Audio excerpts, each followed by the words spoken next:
Going on YouTube? It's been a while since I made a video, but I just wanted to share my new rig with you guys. Right here we have a EVGA GTX 670 for the win, and I've had it for a few days now, and I did some testing on it with the air cooler, but now I have the block installed. As you can see, it's the EK nickel plexi block, and I just used the EVGA backplate with it. As you can see, looks really nice, I think. Otherwise, you can buy EK's backplate, but that would be another $20 to $25. So I just stayed with this one. I think it looks really good anyway. So, and then also I used the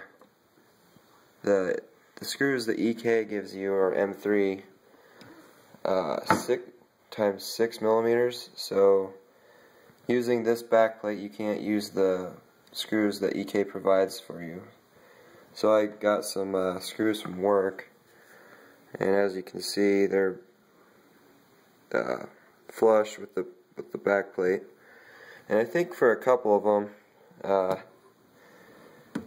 like these ones here, there's no screw in for to the block. So before I actually installed the block, I had to put those on through the PCB, and there's just a nut on the other side. So, and I just did, you don't have to do that. I just did it so that it looked all the same and uniform on the back.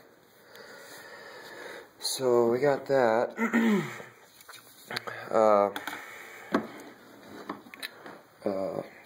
So yeah, I really like this card. I did some testing on it, and with a stock BIOS I got 1267 on the core and plus 400 on the memory.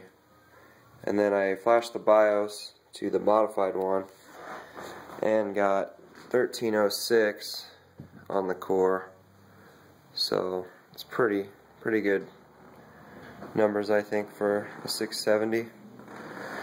I guess I'll show you the rest of my rig here. This is the Caselabs ST10 case in white.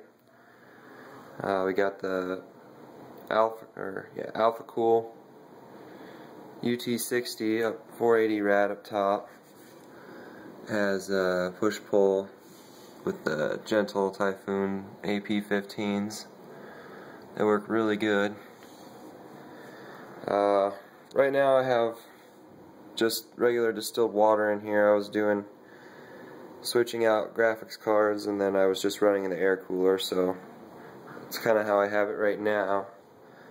You got the coolants, quick disconnects. I'm going to try to keep those in there just so it's easier to switch out graphics cards if I need to, since it seems like those the most common thing that I usually change or am changing. Maximus 5 formula here. Thinking about upgrading to the extreme version. There's a function on the motherboard with the extreme board that's called a hot wire, and it's like a plug-in over here, and then you solder a wire to the back of the PCB here, right there on the voltage controller.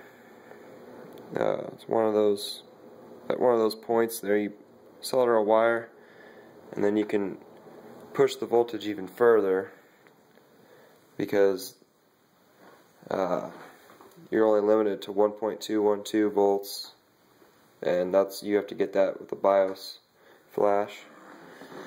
But if you do that, you can get it up as high as you want. So I may or may not do that, I don't know. So yeah, here it is. This is part one of I don't know how many parts there'll be. And I have a new pump that I was going to install because it seems like I've been getting a lot of vibration from my D5 here. And I was going to swap it out and see if it made a difference.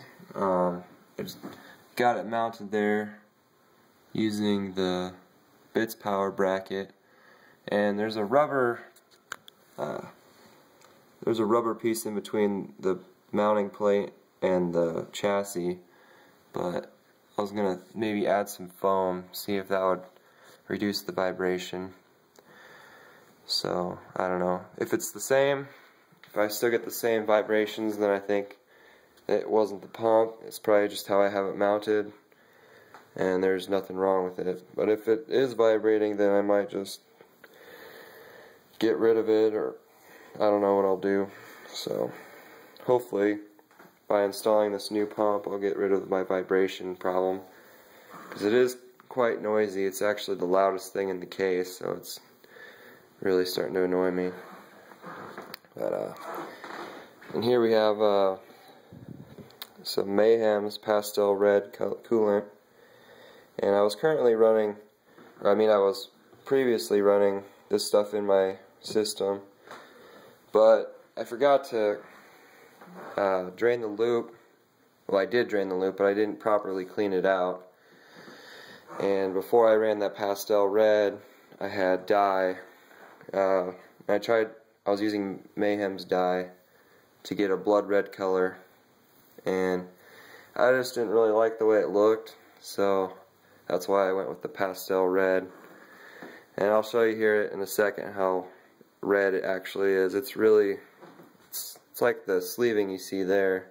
It's a really nice red color.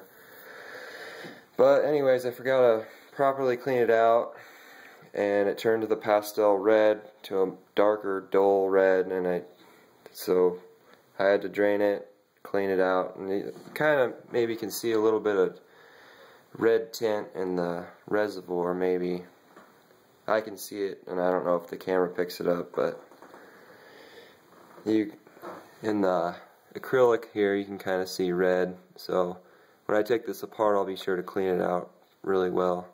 That way when I put this coolant in, it'll be the color that I really want. So I'll mix this up and drain the loop, start working on it.